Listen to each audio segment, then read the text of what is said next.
On the rolling fields of La Campiña, very close to beautiful Seville, there once lived a plump red hen who made her home on a large estate full of olive groves and vineyards. One day, as the sun rose into the clear blue sky, her husband the rooster woke her as usual with his piercing crow.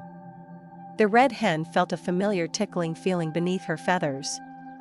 It was then that she realized that 6 of her brown eggs had hatched into beautiful fluffy yellow chicks. All but one. The last one to hatch was very different from the others.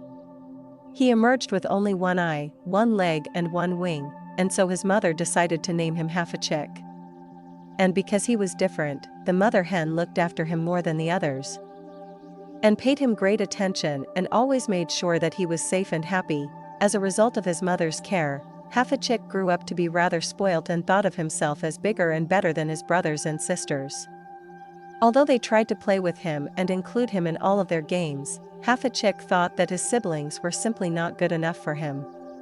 He, after all, was special. As Half a Chick grew older, he began to feel that his humble country coop was not good enough for the likes of him, and so he decided to set off for the city.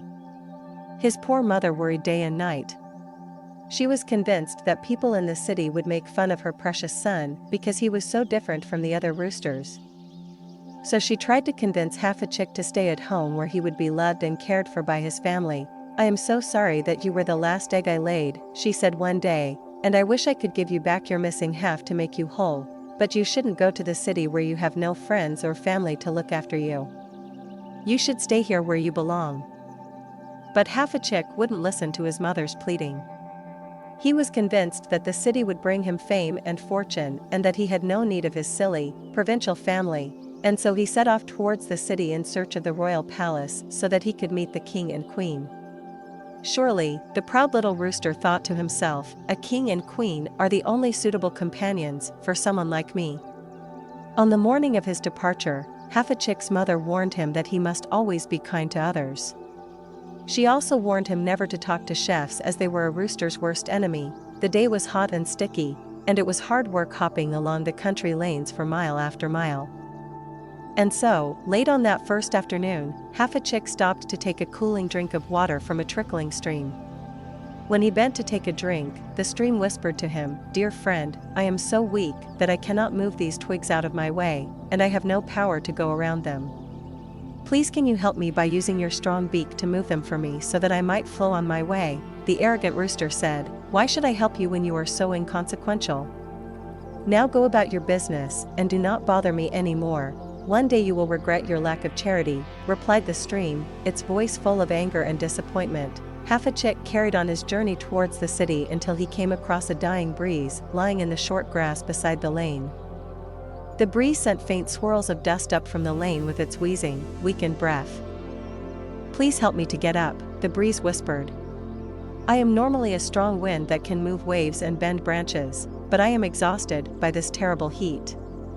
Can you pick me up with your beak and fling me up into the air so I can blow strongly once more?" The rooster replied, "I have always had a problem with you, wind.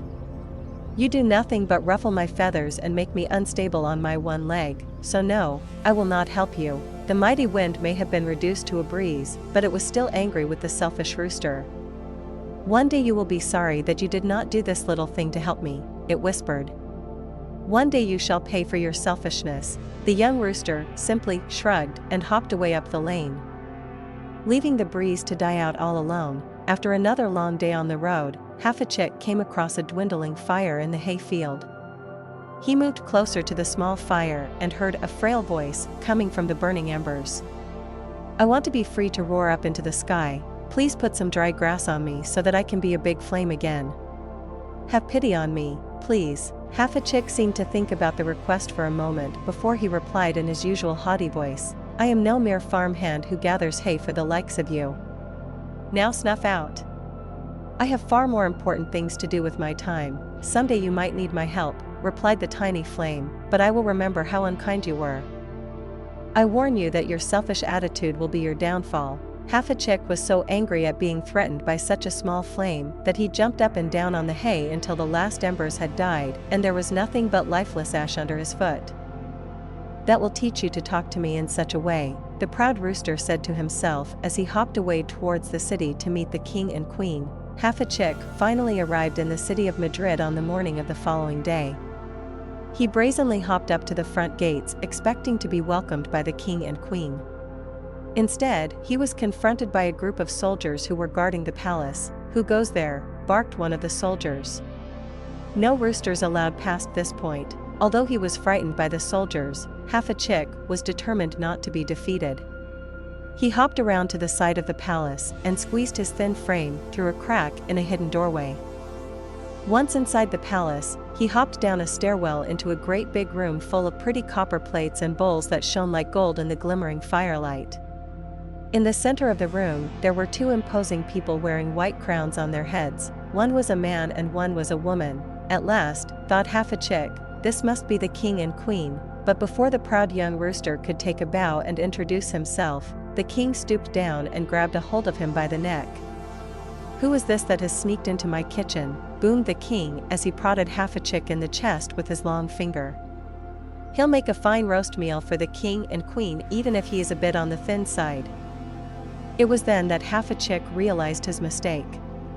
This was not the king, it was a chef, the worst enemy of them all. The chef called out, "Get a pan of hot water and prepare to defeather this sneaky little bird." Half a Chick pleaded with the water inside the pan. "Dear friend, please do not scald me." But the water bubbled with anger and replied, "Did you have pity on me when I asked you to move the twigs for me when I was a mere trickling stream? No, you did not. And I will not help you now." And so Half a Chick was plunged into the hot water and all of his feathers were plucked from his skin. When this was done, the chef placed the young rooster on a baking tray ready for roasting. Once inside the oven, Half a Chick pleaded with the flames, "Please don't cook me," he cried. But the flame in the oven only grew bigger. "Don't you remember how you stamped out my embers with your foot until I was nothing but ash?" replied the angry flame. "Now it is my turn." And with that the angry flame grew even bigger and hotter and cooked Half a Chick until he was a burnt and blackened silhouette. When the chef opened the oven door and discovered the burnt and blackened rooster, he knew that the king would be angry, and so he threw the bird out of the window. It was then that the strong wind caught Half a Chick and carried him high up into the air. "I've already suffered enough," cried the plucked and blackened rooster. "Please let me down, so I can go back to my family." But the wind replied, "Who left me to die out on the hot road and would not even give me a lift with his beak? Is your memory so short?" The wind carried the helpless rooster high up towards the palace roof, and there he planted him on the tallest turret where he became fixed like a weathercock for the rest of his days. Half a Chick paid for his selfish attitude towards others. He remained on top of that turret, trapped and alone, always at the mercy of the wind and the rain and the burning sun, forever spinning around and around and around.